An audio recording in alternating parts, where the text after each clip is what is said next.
Remember when we were all obsessed with Marie Kondo? She had this TV show on Netflix and she has a book entitled The Life-Changing Magic of Tidying Up, which has sold over 10 million copies.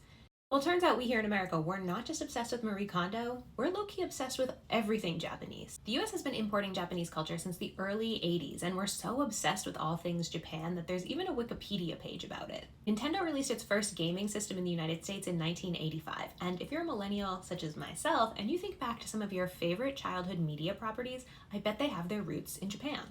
Tamagotchi? From Japan. Pokemon? From Japan. Studio Ghibli? From Japan. Once you start to look for it, you realize Japan is everywhere in the US. So the question is, why? After World War II, Japan is pretty broke and no longer had a military force. So Japan as a nation needed to rethink how it presented itself on the world stage. And since Japan couldn't use military power, they adopted something called soft power. Soft power is a term developed by political scientist Joseph Nye to talk about how countries exert influence on each other without using hard power, things like military or coercion.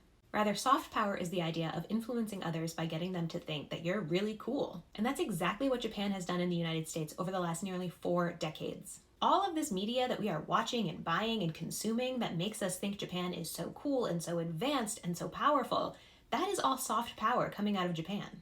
And Japan's soft power focus on kids media has helped ensure that there are generations of people growing up in the United States who feel not only fondly towards Japan, but excited to grow up and spend their adult money there. If you're someone who grew up on the beautiful art of a Miyazaki film, you are more predisposed to want to book a ticket to Japan so you can see those cherry blossoms in real life.